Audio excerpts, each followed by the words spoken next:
आम आदमी पार्टी की सरकार ने सब भ्रष्टाचारियों को दे रखी है कि आकाश से पाताल तक जहां जो लूट मचानी है वो लूट मचा लो। दिल्ली की जनता को लगातार जो है धोखा दिया जा रहा है और सब लोग यही कह रहे हैं, हे ईश्वर, हे अल्लाह, फिर एक नया घोटाला जो है भारतीय जनता पार्टी ने आम आदमी पार्टी का पकड़ा है।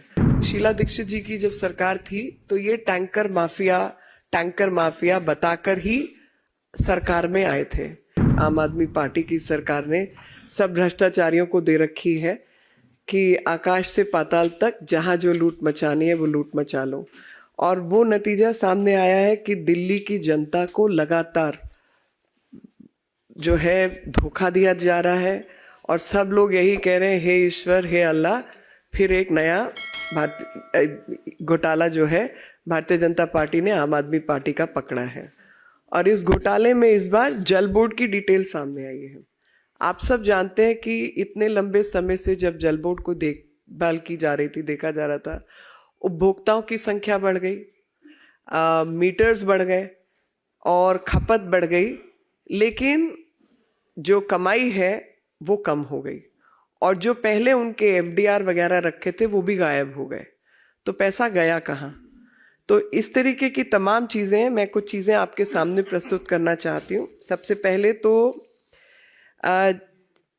आप सबको याद होगा कि शीला दीक्षित जी की जब सरकार थी तो ये टैंकर माफिया बताकर ही सरकार में आए थे।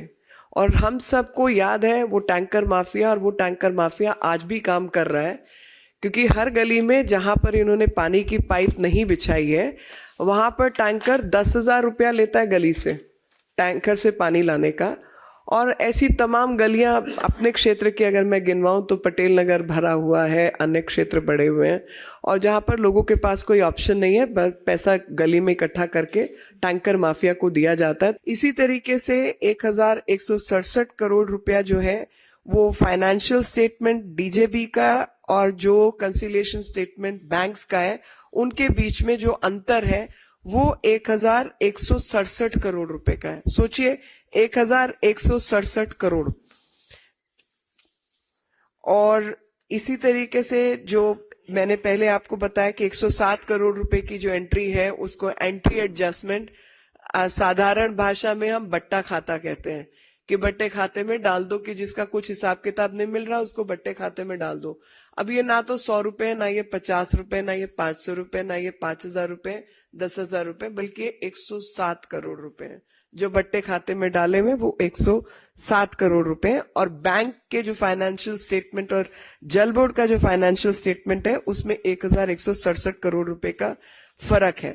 इसी प्रकार से भिन्न भिन्न बैंक अकाउंट्स में कहीं पर बैंक खातों में क्रेडिट दिखाया गया और जो अलग खातों में कुछ दिखाया गया। इन्होंने दिखाया कि हमने बैंक में डिपॉजिट किया, बैंक के खातों में वो है नहीं, वो पैसे टैली नहीं हो रहे।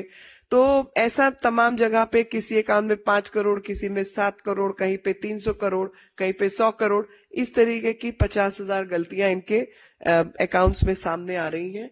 और 3,753 करोड़ रुपए का ये दिल्ली जल बोर्ड का स्कैम है, अलग अलग हेड्स के तहत। मतलब कहीं एडजस्टमेंट, कहीं रीएडजस्टमेंट, कहीं फाइनेंशियल अकाउंटिंग की गड़बड़, कहीं टर्म डिपॉजिट की गड़बड़, कहीं एफडी नहीं मिल रही, ऐसा करके तो 3,753 करोड़ रुपया जो है वो मिसिंग है। असलियत में देखा जाए तो जो काम इन्होंने अंडरटेक किया 2018-19 और 22-23 के बीच में, उसकी सब डिटेल्स मिसिंग है। दूसरी, वो मतलब छुपाने की कोशिश कर रहे हैं। और दूसरा कि जो खाते हैं 2017 से 18 के बाद से लेकर अभी तक इन्होंने वो खाते ही बनाए नहीं, ठीक से काम नहीं किया, और ले देकर वापस वही कि हाय तोबा हाय अल्लाह, केजरीवाल ने किया एक नया घोटाला। From breaking news, detailed analysis, in-depth interviews and explainers, follow the Times of India. Subscribe to our YouTube channel. Don't forget to like our videos and hit the bell icon to stay updated with the latest.